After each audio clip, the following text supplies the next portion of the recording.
하나님의 말씀은 로마서 1장 18절에서 23절까지의 말씀을 봉독해 드립니다. 로마서 1장 18절에서 23절까지의 말씀입니다. 하나님의 진노가 불의로 진리를 막는 사람들의 모든 경건치 않음과 불의에 대하여 하늘로 쫓아 나타나나니 이는 하나님을 알만한 것이 저희 속에 보임이라. 하나님께서 이를 저희에게 보이셨느니라. 창세로부터 그의 보이지 아니하는 것들 곧 그의 영원하신 능력과 신성이 그 만드실 만물에 분명히 보여 알게 되나니 그러므로 저희가 핑계치 못할지니라. 하나님을 알되 하나님으로 영화롭게도 아니하며 감사치도 아니하고 오히려 그 생각이 허망하여지며 미련한 마음이 어두워졌나니 스스로 지혜 있다 하나 우준하게 되어 썩어지지 아니하는 하나님의 영광을 썩어질 사람과 금수와 버러지 형상의 우상으로 바꾸었느니라.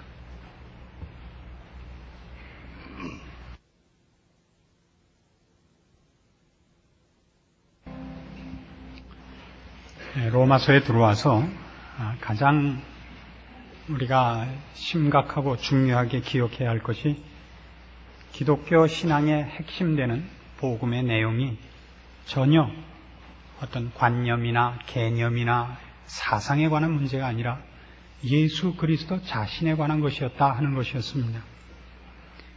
우리를 위하여 이 땅에 오신 예수님, 우리 죄를 위하여 죽으신 예수님, 이제 부활하려 승천하셔서 하늘보좌 우편에서 우리를 위하여 지금도 대제사장 직분을 계속하고 계시는 예수님, 이것이 복음의 핵심이었고, 그런 의미에서 복음은 처음부터 끝까지 하나님의 존재를 전제하고 있다 그랬습니다.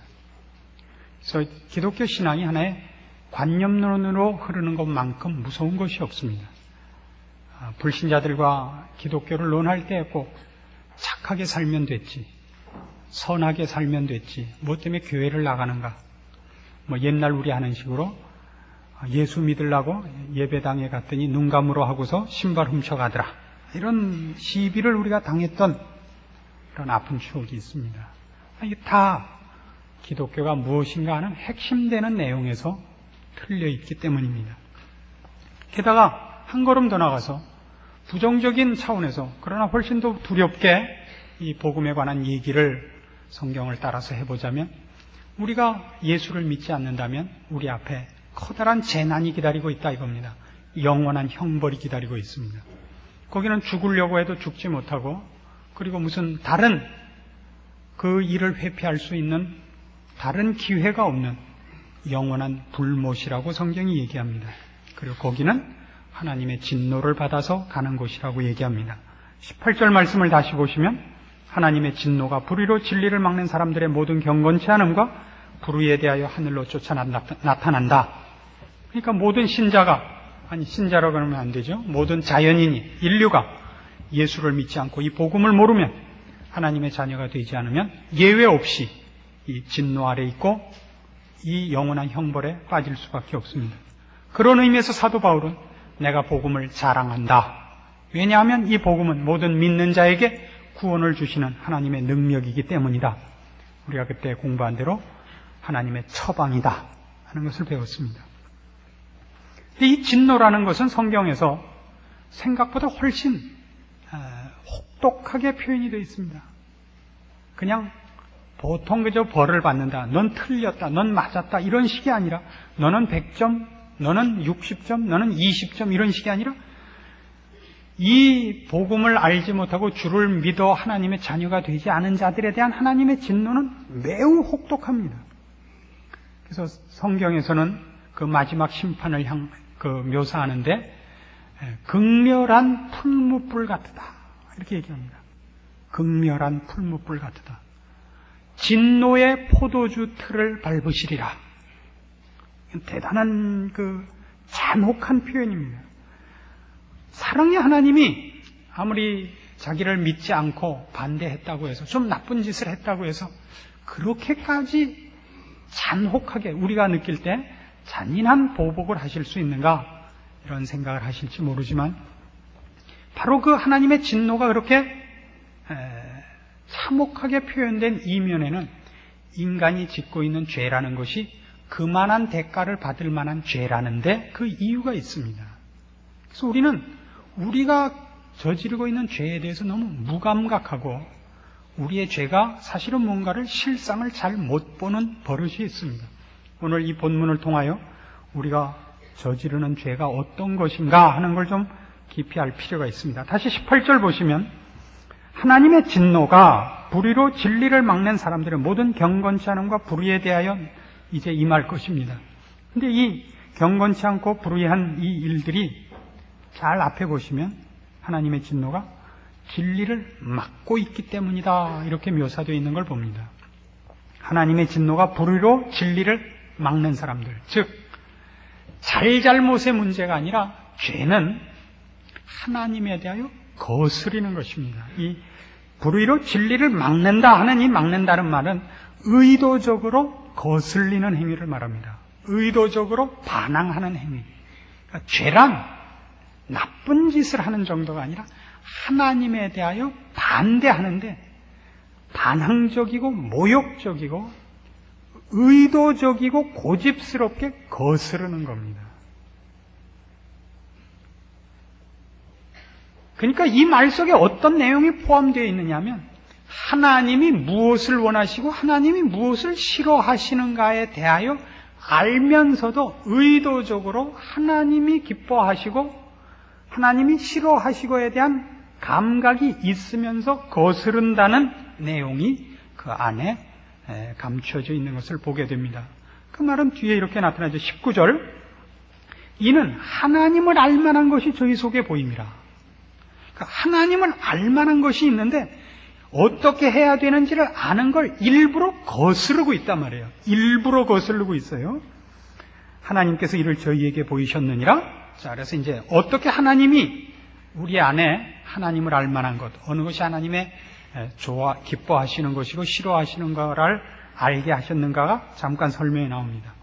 창세로부터 그의 보이지 아니하는 것들 곧 그의 영원하신 능력과 신성이 그 만드신 만물에 분명히 보여 알게 되나니 그러므로 저희가 핑계치 못할지니라. 하나님을 알되 하나님으로 영화롭게도 아니하며 감사치도 아니하고 오히려 그 생각이 허망하여지며 미련한 마음이 어두워졌나니 스스로 지혜 있다 하나 우준하게 되어 썩어지지 아니하는 하나님의 영광을 썩어질 사람과 금수와 버러지 형상의 우상으로 바꾸었느니라. 하나님이 인간에게 최소한 신지식을 주신 것이 있습니다. 내면적으로 주신 것과 외면적으로 주신 증거가 있는데 인간 내면에 주신 신지식은 말하자면 일종의 초월자에 대한 어떤 감각을 주신 겁니다. 여기에 나타나는 이런 일반 계시 정도 가지고 아브라함과 이삭과 야곱의 하나님, 성경이 얘기하는 이 여호와 하나님을 찾을 수 있다는 뜻은 아닙니다만은 인간이 절대자가 아니라는 것을 알게 하는 것은 분명히 하나님이 알게 하셨다 이겁니다. 그래서 이건 인류학자들이 증언하는 것이죠. 어느 시대, 어느 부족, 어느 사회, 어느 집단을 가도 종교가 없는 집단은 없다는 것입니다. 종교가 없는 집단은. 현대인들은 없다 그러죠? 현대인들이 갖는 신앙은 과학이죠. 현대인들이 갖는 복음은 돈이죠. 신앙입니다, 그게. 그래서 아무리 원시적이고 아무리 단절되어 있는 문명과 단절되어 있는 곳에 갈지라도 종교는 있습니다. 그건 사람의 본성으로 나오는 것이고 말하자면 하나님이 모든 인류에게 허락하신 참으로 은혜로우신 일반 은총 중에 하나입니다. 그래서 자기가 전부가 아니라는 것을 알게 하고 인간이 모두가 아니라는 것을 알게 하는 일을 허락하셨습니다. 게다가 하나도 양심을 주셨습니다. 무엇이 옳고 무엇이 그른가를 양심적으로 압니다.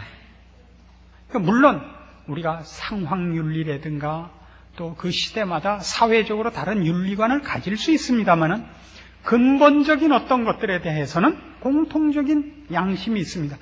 남의 것을 훔치는 것이 죄라든가 그리고 남을 죽이는 것이 죄라는 것쯤은 양심적으로 모두가 압니다. 게다가 이런 내면적인 하나님께서 허락하신 초월자에 대한 의식 말고도 외부적으로도 이 세상이 전부가 아니라는 것을 주신 또 다른 계시가 있습니다. 우리 보통 자연 계시라고 하는 자연 현상을 향한 그 하나님의 그 자신을 나타내신 것이 있죠. 우리가 좋은 경치를 본다든가 무슨 좋은 일을 만난다든가 그러면 다 우리가 과연 하나님이 계시구나 하는 걸 자기도 모르게 이렇게 발설을 하게 되죠. 처음 그 유인 우주선을 타고 대기권을 벗어났던 미국의 첫 우주 비행사가 대기권을 벗어나서 지구를 보고 그리고 온 우주를 보고 한 말이 뭐였습니까? 과연 하나님은 계시더라. 물론 소련에서 처음 우주선 타고 올라간 왼수는 그랬어요. 앞만 둘러봐도 없더라.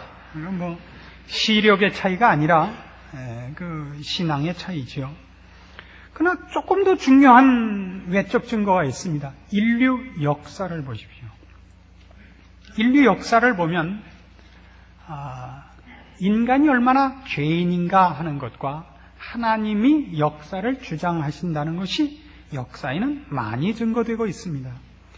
칼로 흥한 자가 영원히 그 권세를 가지는 적이 없죠. 칼로 흥한 자는 꼭 칼로 망하는 것을 우리가 역사에서 봅니다. 역사에 그렇게 힘을 썼던 바벨론, 아시리아, 페르시아, 이집트, 로마, 그리스, 나치 독일, 나폴레옹 어디나 다 그걸로 망했습니다. 하나님께서 악이 영원한 것이 아니며 이 세상이 영원한 것이 아니라는 것을 여러 군데 계시하셨고 우리가 역사를 보면서 결정적인 순간일 때마다 하나님을 부를 수밖에 없었던 일이 있었던 것을 기억하시죠.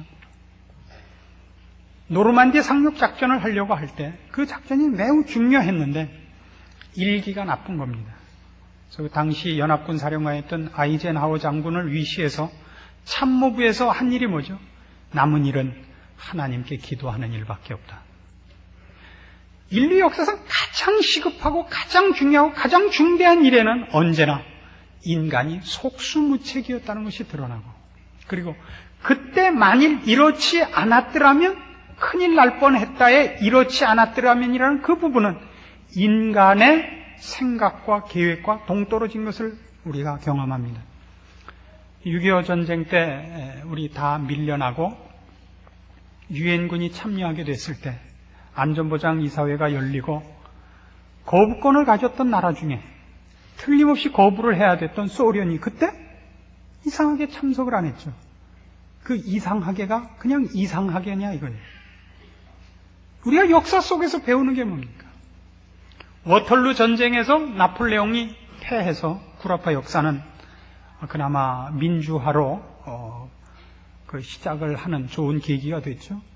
그때 워털루 전쟁을 실패한 가장 큰 이유가 뭐냐 그럴 때 나폴레옹이 배가 불러서 졌다는 겁니다. 원래는 언제나 선두에서 말을 타고 앞장을 서곤 했었는데 그때는 너무 비대해져서 의자에 앉아서 망원경으로만 적정을 살피고 저 언덕 위에 능선 모양이 좀 이상한데 저기에 뭐가 있는 것이 아니냐 하고 거기 그 동네 농부를 불러다 물어봤습니다. 근데 거기 사실은 상당히 깊은 골짜기가 있었는데 그 농부가 어떻게 된 셈인지 나폴레옹한테 거짓말을 한 거예요. 아무것도 없다고. 그래서 전쟁이 터지자 워털루 전쟁에서 나폴레옹 군대가 그 기병이 그 선을 돌파하는데 그 깊고 긴 골짜기를 자신들 앞서 달렸던 전우들이 다 구덩이에 빠지어서 메꿔진 위를 지나간 거예요. 그래서 워털루 전쟁이 이겼습니다. 그렇지 않았더라면 역사는 또 어떻게 바뀌었을지 모릅니다. 이상하게 역사 얘기를 하면 하나도 안 좋으시고 성경 얘기를 하면 좋은 그런 이상한 현상을 제가 늘 봅니다. 그건 다른 데 가도 누군가가 더 잘 얘기할 수 있습니다. 제가 얘기하고 싶은 건 이겁니다. 이래서 분명히 사람은 다 압니다. 이건 하나님이 하신 거다. 이건 인간의 능력의 한계를 벗어난 거다. 이걸 알아요, 사람들이. 그러면서 일부러 그 뜻을 거스린다고요.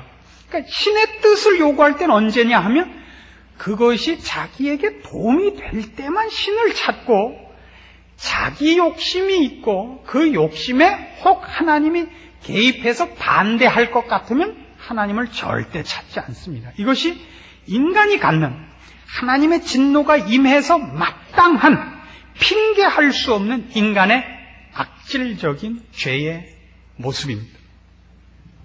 그래서 하나님이 인간을 이런 극렬한 풀무불로 공전저루의 심판으로 인간에게 형벌을 가하겠다 하는 데 대하여 인간이 핑계할 수 없다고 성경이 얘기하는 겁니다. 그 상태를 지금 우리 본 본문 내용에서는 이렇게 얘기하죠. 21절을 다시 보세요. 하나님을 알되 하나님으로 영화롭게도 아니하며 감사치도 아니하고 오히려 그 생각이 허망하여지며 미련한 마음이 어두워졌나니 스스로 지혜 있다 하나 우둔하게 됐다 그래요. 우둔하게 됐다. 사람들은 고집스러워졌고 꾀를 내서 하나님을 반대합니다. 그 대표적인 것이 과학 문명입니다. 과학이라는 것은 하나님의 일하시는 법칙을 밝혀낸 학문입니다. 하나님이 일하시는 법칙. 말하자면 0도씨 이하면 물이 언다. 0도씨 이상이 되면 물이 녹는다. 물의 밀도는 4도씨 때 가장 밀도가 조밀하다. 그러니까 얼음은 위에서부터 그래서 온다. 만일 차가워질수록 밀도가 커지면 밑에서부터 만일 얼어 올라왔으면 물고기들은 다 죽을 뻔했죠. 위에서부터 오는 바람에 밑에 물고기가 살았죠. 그건 하나님의 법칙이지 인간이나 과학이 만든 것이 아닙니다. 근데 이 과학이 무슨 짓을 했냐면 과학은 이런 1차적인 하나님의 은혜로운 방법으로 자연을 두려워했던 인간을 자연으로부터 해방시켰습니다. 벼락이란 신의 심판의 무기가 아니라 하나의 자연현상이다. 가장 높은 데 떨어진다. 그래서 교회당도 맨 꼭대기에는 십자가가 있는 게 아니라 십자가 위에 피뢰침이 있습니다. 벼락은 제일 높은 데 떨어진다. 피뢰침만 달고 있으면 벼락이 제 아무리 떨어져도 괜찮다. 벼락을 무서워하지 말고 폭풍을 무서워하지 말고 큰 나무나 무슨 뭐 호랑이나 곰이나 이런 거 앞에 가서 절하지 마라. 우리가 만물의 영장이고 하나님이 인간을 그런 것들보다 더 고급한 피조물로 만들었다. 미신을 몰아내는 몫을 했습니다. 근데 인간들은 그 미신 속에다 하나님까지 넣어버렸어요, 이번에는. 그래서 과학이 전부 뭘 하냐 하면 과학을 동원해서 하나님 믿는 일을 반대하기 시작을 합니다. 의도적으로. 이 물질이 전부가 아니라는 데 대하여 가장 먼저 신경 쓰고 연구를 한 곳이 유물사관이 판을 치고 있는 소련입니다. 소련은 자체 내에서 신명과학 연구가 가장 발달되어 있습니다. 그건 누구나 인정을 합니다. 과학으로 다 증명할 수 없는 것이 있다. 과학 이상이 있다. 초월이 있다. 초월적 존재가 있고 초월적 현상이 있고 초월적 힘이 있다는 걸 압니다. 그러나 우린 과학으로 뭘 하냐면 아닐 거야 라고 어떻게 해서든지 하나님 앞에 굴복하는 일과 하나님을 믿는 일을 핑계대려고 합니다. 그래서 믿는 문제에 대하여 대부분 거부 반응을 보이는 사람들이 무엇을 동원해서 그 거부하는 자신을 변명하냐면 이 배웠다는 것으로 거부합니다. 제가 다녔던 중학교 때 생물 선생님으로 그때는 실력이 있는 분이었어요. 그리고 진화론의 추종자였습니다. 그래서 언제나 그 과목을 가르칠 때 되면 꼭 이렇게 묻곤 했어요. 여기 예수 믿는 놈들이 있으면 손 들어봐. 그 손 들면 야 예수를 믿냐? 하나님을 믿냐? 내 주먹을 믿어라 임마. 그러곤 했어요. 지금쯤 아마 문둥병으로 문드러졌으리라고 믿습니다만 제가 졸업할 때까지는 멀쩡하셨어요. 이 진화론이라는 게 얼마나 허점투성인지 모릅니다. 이미 서구에서는 진화론은 하나의 가설이요, 하나의 학설이지 진리가 아니라는 것이 이미 오래전에 판명이 되었습니다. 그러나 우리나라 사람들은 죽어라고 아직도 진화론 수종자입니다. 왜냐하면 그만큼 문명이 낙후되어 있어서 그렇습니다. 그래서 무슨 진화론을 믿는 자는 창조론을 믿는 사람보다 더 깬 사람이라고 생각하는데 이건 아주 몰상식한 얘기입니다. 그럼에도 불구하고 서구 사회에서도 진화론이 진리가 아니며 거기에는 너무 과학적인 논리성이 결여되어 있다는 걸 인정하면서도 교과서에 진화론은 넣어도 창조론은 넣는 것을 거부합니다. 그래서 이제 신앙인들의 학자들이 교과서 내 생물 교과서 내에 창조론을 믿자가 아니라 신앙으로서가 아니라 하나의 학설로 진화론과 동등하게 창조론이라는 걸 학설로 아니 가설로라도 넣어달라고 요구를 하는 싸움이 일어났습니다. 그런데도요 교과서에 진화론이 허점투성이고 틀릴 가능성이 많다는 것을 인정해도 창조론은 가설로도 받아주질 않습니다. 왜 그런다고요? 인간의 죄의 본성은 하나님을 일부러 거스리는 법입니다. 이걸 여러분이 잊지 마십시오. 우리는 어떤 오해가 있느냐 하면 무엇이 옳고 무엇이 그르면 옳고 그른 것을 확실히 알 수만 있으면 내가 옳은 걸 택한다고 생각하는데 인간의 죄의 본성은 옳고 그른 것 이전에 하나님을 싫어하는 감정적이고 고집스러운 존재입니다. 이걸 에베소서 4장에서는 이렇게 설명을 합니다. 17절 말씀 봅니다.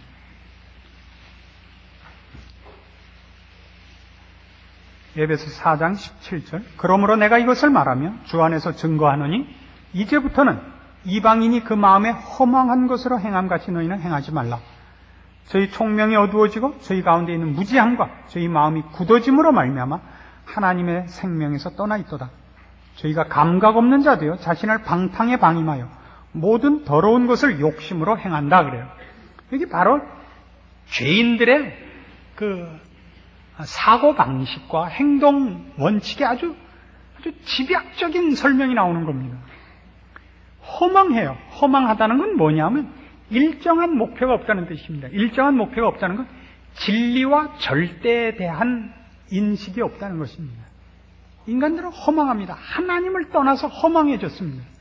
그러니까 지가 하고 싶은 대로 해요. 발길이 닿는 대로 간다고요. 오늘은 동으로, 오늘은 서로.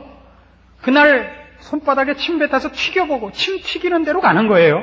인생의 삶의 꼬라지가 그렇습니다. 왜 그렇게 됐냐? 총명이 어두워졌습니다. 총명이 어두워졌습니다. 하나님께 순종하고 하나님께 굴복해야 된다는 것이 어두워졌는데 그것이 굳어졌다 그래요. 이걸 조심하세요. 굳어졌어요. 그러니까 틀린 것만이 문제 아니라 틀린 데다 고집이 있습니다. 이게 모든 무지한 사람들의 특징이에요.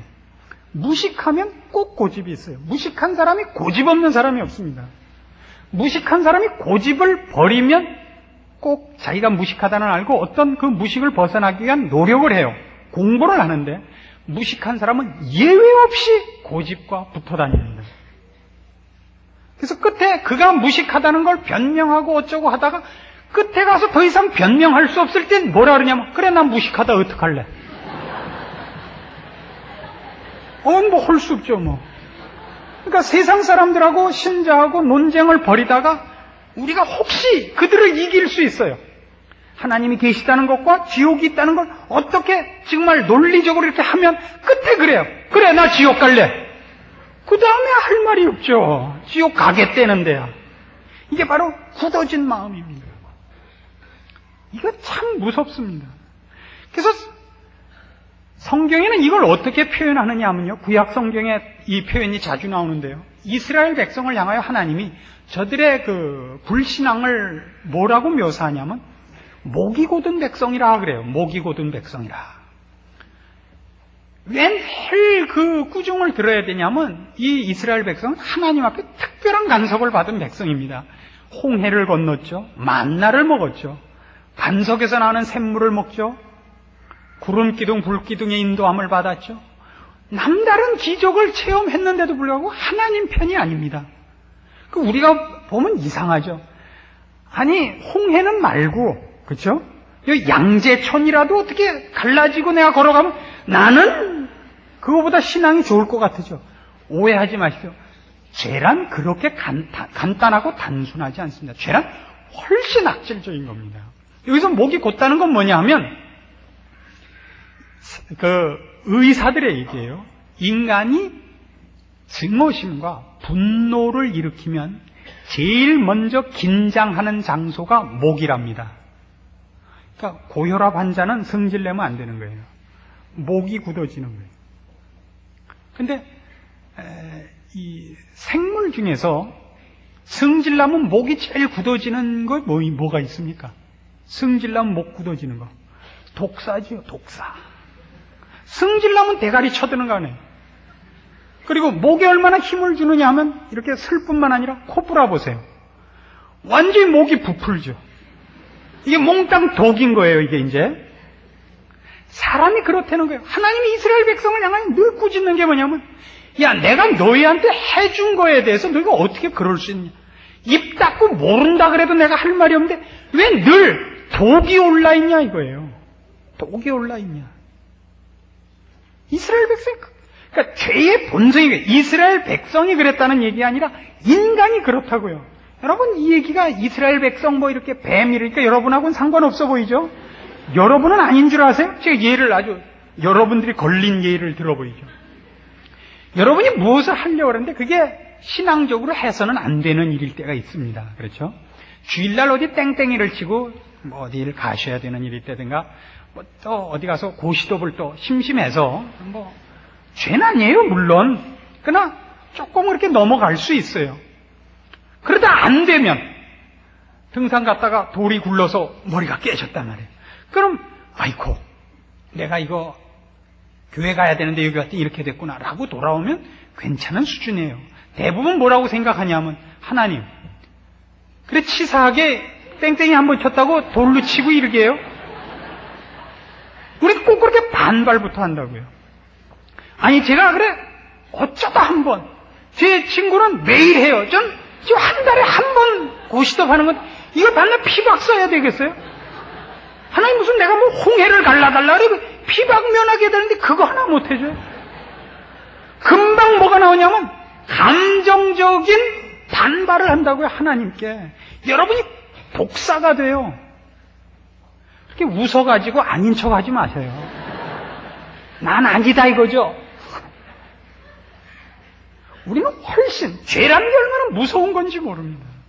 하나님에 대해서 우리가 사실 지독한 감정적인 원한을 갖고 덤비는 나쁜 종자들입니다. 그래서 아까도 말씀드린 것 같이 분노의 포도주 틀을 밟는 것이 마땅합니다. 우리를 이겨서 쌉니다. 하나님이 우리에게 유황불에 던지는 것으로 우리의 죄값을 받는 것이 싼 게 아니라 그래도 믿져요. 하나님 쪽에서 보면 우리가 한 짓은 그렇습니다. 그런데도 우리가 이걸 이해를 못하죠. 우리가 얼마나 악당인지를. 그리고 보세요. 지금 에베소 4장 17절 이하의 말씀 다시 봅시다. 19절. 저희가 감각 없는 자도요 자신을 방탕에 방임하여 모든 더러운 것을 욕심으로 행합니다. 감각이 없어져요.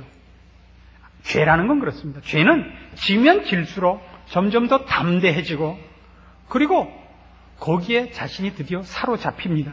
대표적인 예로 이걸 보십시오. 여러분이 얼마나 바로 이런 지금 성경이 얘기하고 있는 죄인된 본성과 그 행위들을 신자가 된 이후에도 얼마나 많이 갖고 있고 실제로 행하는가를 보세요. 이 세상 생활을 하다 보면 정직하게 사는 사람들이 언제나 손해입니다. 그렇죠? 악하게 살아야 돼요. 악하게 살고 꾀를 부리고 살아야 됩니다. 친구들끼리 이렇게 모여서 생활을 하다 보면 묘하게 돈 안 내는 친구 있죠. 식사하고 꼭 나갈 때 화장실을 가요. 아니 들어올 때 화장실을 갔다 와야 될 거 아니에요. 그래야 그나마 많이 먹을 거 아니에요. 속 비우고 들어와야. 그런데도 조금 먹는 한이 있어도 돈 안 내려고 나갈 때 화장실을 가요. 다 낸 다음에 아유 벌써 냈어. 그것도 뭐 한두 번 속지 뭐 몇백 번을 그러는 거예요. 그 밤낮 욕합니다. 저 왼수는 치사하게, 비겁하게, 그래 놓고도 나중에 뭐라고 얘기를 하느냐 하면, 그렇게 살아야 돼. 안 그랬어요? 그렇게 살아야 돼. 체면은 잠깐이고 돈은 영원한 거라고. 그렇게 살아야 돼. 그걸 마누라들이 그러더라고요. 당신 누구 아빠 봐. 뭐? 당신은 밤낮 뭐 치사하게 남자 새끼가 돈 내기 싫어서 화장실 간다. 당신 그래서 오늘날 요 모양 요 꼴 아니야? 밤낮 전세에서 살잖아. 그래서 그렇게 다부져야 된다고. 철판 깔고 돈 안 내야 돼. 낼 돈 없으면 밥 안 먹으러 가야지. 걔네 집은 60평 살고 우린 30평 3방 아니야. 그래서 누가 그래요? 집사님들이 그러는 거 아니에요. 집사님들이. 우리가 모두 그렇게 가르쳐요. 저랑 가깝게 지내는 친구가 하나 있는데요. 애가 둘 있어요. 근데 큰애는 좀 영악하고 둘째는 좀 물러요. 그 첫째는 시험을 잘 봐옵니다. 공부한 거에 비하면. 어떻게 잘 봐오냐? 시력이 좋아요. 실력은 없는데 그 두리번 다 보이는 거예요. 그게 또 영악해가지고 본고대로 쓰는 게 아니라 본고 중에서 이제 많은 쪽으로 골라 쓰는 거예요. 그러니까 본고 하나도 안 해가는데 96, 98 늘 그렇고 둘째는 40, 42 이런 거예요. 그러니까 첫째 번 해보고 그러는 거예요. 야, 넌 어떻게 시험을 잘 봐오냐? 그러니까 자랑 삼아 이렇게 얘기를 하는 게 큰애가 엄마도 그게 그냥 되는 거겠어. 내가 짠짠히 봤지. 그럼 뭐라 그러냐면 야, 너 그럼 못 쓴다. 공부해 가서 해야지. 이렇게 남의 거 컨닝하면 되냐? 그래 놓고는 남편한테 가서 저게 날 닮아서 그런지 저게 아주 영악해요. 저건 빨가벗겨서 얼음구덩이에 내놔도 저건 되겠어요. 근데 둘째 때문에 참 걱정해. 저건 좀 바보같이 저거는 컨닝 하나도 못해요. 저거는. 여러분이 그러잖아요. 여러분 애한테 여러분이 가르친 게 뭐예요? 너 그렇게 살면 안 된다. 너 정직하면 안 된다. 너 그따위로 살면 안 된다. 네 돈 꼬불치고 친구 돈으로 먹다가 돈 떨어지면 헤어져서 돌아오다 혼자 사 먹어라. 여러분이 가르친 거 아니에요. 그렇게 가르치고 있다고요. 신자가 남 다른 데가 없습니다. 왜 그렇게 됐죠? 세상 사람들이 모두 그렇게 사니까. 저들은 하나님을 모릅니다. 저들은 이를 악물고 하나님을 반대하고 자기 손으로 사는 것을 자랑 삼습니다. 여러분도 그러면 어떡합니까? 뭐가 다른 겁니까? 저들은 하나님의 진노를 받아 마땅합니다. 거기서 우린 구원을 받았습니다. 그럼 달라지셔야죠. 달라지셔야죠. 정직하게 사시고 사람한테 놀림 당하는 것을 감수하셔야죠. 그리고 하나님이 기뻐하시는 걸로 만족하셔야죠. 누가 뭐래도 좋다. 하나님만 좋아하신다면 우리는 어떻게 됐어요? 하나님은 아무래도 좋다. 난 사람한테 관세 못 받겠다. 그게 무슨 신자예요? 오늘 우리가 이 싸움에 걸려 있는 겁니다. 하나님의 진노가 불의로 진리를 막는 모든 사람에게 임할 것입니다. 여러분들도 그렇게 하나님을 두려워하지 않고 불의로 하나님의 진리를 막고 목에 힘주고 뻔뻔스럽게 사신다면 여러분도 그 진노의 대상인 줄 아셔야 됩니다. 그러나 사실 우리는 그럴 수 없는 사람입니다. 주를 믿는 자입니다. 그 죄로부터 구출받은 사람입니다. 달라지셔야죠. 달라지시란 건 윤리와 도덕적인 요구가 아닙니다. 우리의 복이 뭡니까? 뭐가 행복입니까? 남의 걸 뺏는 게 행복이 아닙니다. 어렵게 살아도 하나님이 내 편이요. 하나님 앞에 인정받는 것이 그것이 복입니다. 그것이 행복입니다. 자랑입니다. 그 남이 아이고 그렇게 살아서 어떻게 그러면 웃으세요. 그냥 싸우지 마. 당신은 벌 받을 거고 나는 천국 갈 거야. 싸우지 말고 아유 어쩜 이렇게 똑똑하세요. 참 지혜로우시. 아유 저는 왜 이렇게 바보죠. 그러고 잊으세요. 그렇게 하는 거예요. 그렇게 하는 거예요. 야 오늘 설교 참 맞다. 어쩜 이렇게 쪽집게 같이 찝냐. 그리고 또 웃고 또 왁실로 살 거죠. 고치세요. 신자답게 살아주세요. 하나님의 진노를 벗어난 자, 의와 거룩으로 부름을 받은 자, 빛의 자녀로 부름을 받은 자, 두렵고 떨림으로 하나님의 자녀답게 세상에 지지 말고 살기로 다짐하고 약속하고 결심하고 그리고 시작하십시다. 기도하겠습니다. 하나님 아버지 은혜를 감사합니다. 죽어 마땅한 저희들을 주 예수 그리스도의 십자가로 구원하사 하나님의 자녀 삼으시고 영원한 약속의 기업을 잇게 하셨습니다. 더 바랄 것이 무엇이 있겠습니까? 충성된 하나님의 자녀가 되게 하시고 주님 한 분으로 만족할 수 있는 신앙을 주시고 세상의 악한 것들과 저 조롱하는 저 세력 앞에 우리의 신앙을 팔아먹지 않게 도와주시옵소서. 그리고 우리의 삶의 거룩과 영광을 통하여 생명과 진리를 통하여 저들이 그 악한 생활에서 돌이켜 주 안에 돌아와 우리와 함께 믿는 일이 우리 인생에서 나타나도록 강한 증인으로 서기에 부끄러움이 없도록 지켜주시옵소서. 지금은 우리 주 예수 그리스도의 은혜와 하나님 아버지의 극진하신 사랑과 성령님의 교통하심이 주의 자녀된 그 특권과 자랑과 책임을 기억하고 승리할 것을 약속하고 돌아가는 심령들 위해 영원토록 함께 있을지어다. 아멘.